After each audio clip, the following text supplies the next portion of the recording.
ఇవాళ ప్రతి తెలంగాణ బిడ్డకు గుండె ధైర్యం ఈ గులాబీ జెండా అనే మాట గంటా పదంగా మనందరం గర్వంగా చెప్పుకోవచ్చు.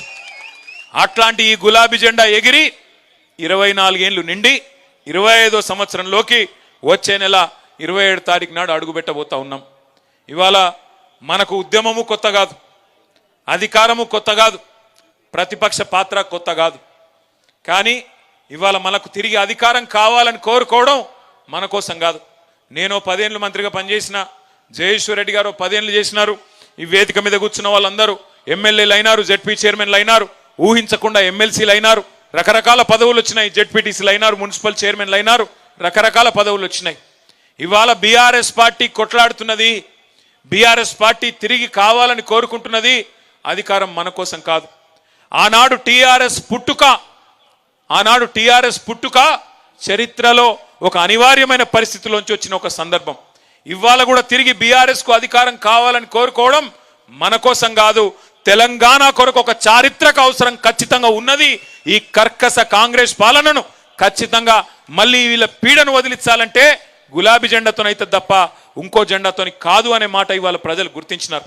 అందుకే ఎక్కడ పోయినా ఈ 15 నెలల్లో, ఎక్కడికి పోయినా ఈ 15 నెలల్లో, సరే మనం దెబ్బతిన్నాం, అసెంబ్లీలో ఓడిపోయినాం, ఉమ్మడి నల్గొండ జిల్లాలో ఒక సూర్యాపేట తప్ప 11 స్థానాలు కోల్పోయినాం. పార్లమెంటుకు పోయినాం, పార్లమెంట్లో 2 సీట్లు ఓడిపోయినాం. మొత్తం రాష్ట్ర వ్యాప్తంగా 1 సీటు కూడా రాలేదు. చాలామంది అన్నారు అయిపోయింది, వీళ్ళ పని అయిపోయింది, ఇక ఉన్న ఎమ్మెల్యేలు వెళ్ళిపోతారు, ఎమ్మెల్సీలు వెళ్ళిపోతారు, అసలు పార్టీయే మూతపడుతుంది అనే మాట కూడా మాట్లాడినారు.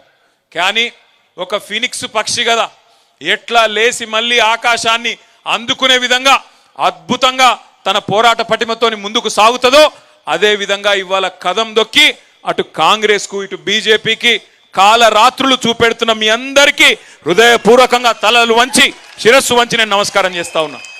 హైదరాబాద్ లో ఉన్న మేము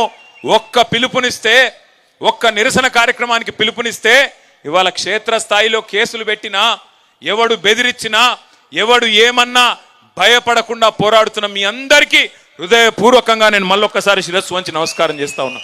ఇది సామాన్యమైన విషయం కాదు మీరు చేస్తున్న పోరాటం. ఎందుకంటే మీరు చూస్తూ ఉన్నారు, ఒక వికృతమైన మనస్తత్వం కలిగిన ముఖ్యమంత్రి.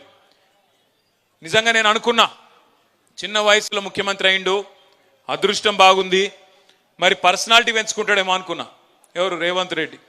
ఏ చిన్న వయసులో 53-54 ఏళ్ళకే జాక్పాట్ తలిగింది, తాంతే గారెల బుట్టలు పడ్డట్టు పోయి ముఖ్యమంత్రి అయిండు. సరే, ఆయన అదృష్టం బాగుంది, పర్సనాలిటీ పెంచుకుంటాడేమో అనుకున్నా. కానీ రేవంత్ రెడ్డి కథ ఎట్లుందంటే పర్సనాలిటీ పెంచుకున్నాడు మీద లేదు ఇంట్రెస్ట్, పర్సెంటేజ్లు పెంచుకున్నాడు మీదనే ఉంది ఆయన కథ అంతా. ఢిల్లీకి మూటలు పంపాలే, పదవి కాపాడుకోవాలి తప్ప వేరే ఫికరు లేదు. ఎన్ని మాటలు చెప్పిండ్రండి, ఎన్ని రకాల అబద్ధాలు చెప్పిండ్రు. మొన్న ఒక మిత్రుడు వచ్చినాడు, మీ నల్గొండ జిల్లా వాసే, బాగా రాస్తాడు, మంచి రైటర్, ఇక పేరెందుకులే కానీ ఆయన వచ్చి, ఆయన ప్రభుత్వ ఉద్యోగంలో ఉన్నాడు, ఆయన వచ్చినాడు. కొద్దిసేపు ఏదో ముచ్చట పెడుతున్నాం. నేను అడిగిన, అన్నా మరి ఏమైందే మీ నల్లగొండలో? కేసీఆర్ గారు చరిత్రలో ఎన్నడూ లేని విధంగా నల్లగొండని ఇంత బ్రహ్మాండంగా చేసిండు కదా, టైలెండ్ గ్రామాలకు నీళ్లు రాకపోతుండే, గోదావరి నీళ్లను కాళేశ్వరం ప్రాజెక్టు కట్టి తుంగతుర్తి, ఇక్కడే ఉన్న సూర్యాపేట, కోదాడలోని చివరి మడి దాకా నీళ్లు తీసుకొచ్చి 2.5 లక్షల ఎకరాలకు 2 పంటలకు నీళ్ళు ఇచ్చిండు కదా, ఏమైంది అని అడిగిన. అట్లే ఒక్క మెడికల్ కాలేజీ లేని నల్లగొండ ఉమ్మడి జిల్లాకి 3 మెడికల్ కాలేజీలు ఇచ్చిండు కదన్నా, ఏమైంది అని అడిగిన. దామెరచెర్ల లాంటి అద్భుతమైన విద్యుత్ కేంద్రం కట్టిండు, మొత్తం తెలంగాణలోనే ఉన్న ఒకే ఒక్క అల్ట్రా మెగా పవర్ ప్రాజెక్టు ఒక టౌన్షిప్పే కట్టినాడు. మరి అంత పెద్దది కడితే మిర్యాల కూడా ఎందుకు పోయింది అని అడిగిన. ఆలేరులో, భువనగిరిలో మరి ఆ సుప్రసిద్ధ ధార్మిక క్షేత్రమైన యాదాద్రిని అంత అద్భుతంగా బహుశా మనం ఎవ్వరం కూడా కలగనని విధంగా అద్భుతంగా తీర్చిదిద్దిండు కదా, అదెందుకు పోయింది అని అడిగిన. ఆయన ఏం చెప్పిండో తెలుసా నాకు? అన్న ఏం లేదే, మీరేమనుకోనంటే క్లుప్తంగా రామాయణం కదా, కట్టే కొట్టే తెచ్చే అని చెప్తారు కదా 3 ముక్కల్లో, నేను కూడా అట్లే చెప్తా అన్నాడు. చెప్పు అన్న. ఏమైంది అంటే ఆయన చెప్పిన మాట ఏంటంటే, మీ నల్లగొండ జిల్లా బిడ్డ ఆయన ఏమన్నాడంటే 3 పదాలు, కట్టే కొట్టే తెచ్చే లెక్క, అసూయ ద్వేషం ఆశ. అసూయ ద్వేషం ఆశ, ఈ 3 పనిచేసినాయి అన్న అన్నాడు. అంటే ఏంది అని నేను.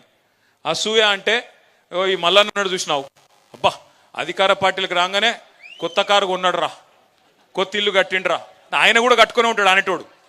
కేసీఆర్ ప్రభుత్వంలో అందరి సంపద పెరిగింది, భూముల రేట్లు పెరిగినాయి, అందరి సంపద పెరిగింది. కానీ మల్లన్న మీద అసూయ పుట్టియాలి.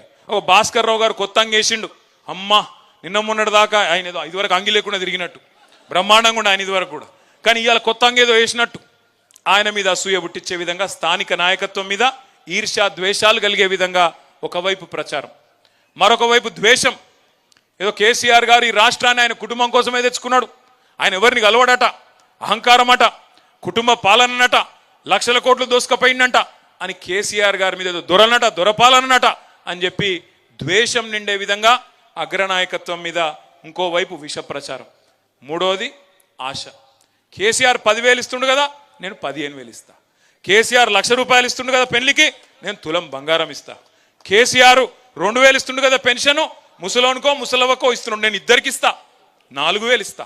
మా సోనియమ్మ చెప్పింది వచ్చే నెల నుంచే ఇస్తా అని ఏతుల వెంకటరెడ్డి, ఇంకా తర్వాత ఇక ఉన్నారు కదా కోతుల ఉత్తమ్ కుమార్ రెడ్డి, ఇటువంటి వాళ్ళు అందరు ఎక్కడోడు అక్కడ తలిగి మొత్తం ప్రజలని ఆశ పెట్టి, నీళ్లున్నాయి, కరెంట్ వచ్చింది, కడుపు నిండా అన్ని వచ్చినాయి, ఇక ఏడన్నా పోతాయా, అవి ఇంకేదో వస్తుందట మీదికెళ్ళి అని చెప్పి ఒక ఆశ పెట్టి.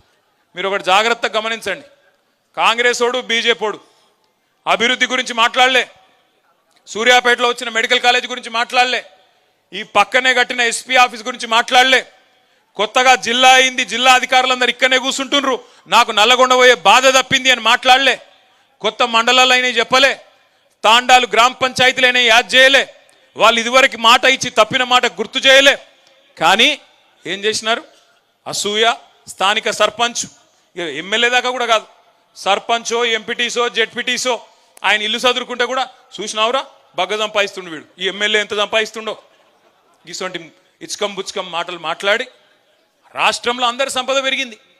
ఆనాడు కేసీఆర్ ప్రభుత్వం వచ్చినప్పుడు 4 లక్షలు 5 లక్షల ఎకరా ఉన్న భూమి మన ప్రభుత్వం దిగిపోయినాడు ఎంతుండే, 50 లక్షలు అయింది, కొన్ని కాడ ₹1,00,00,000 కూడా అయింది.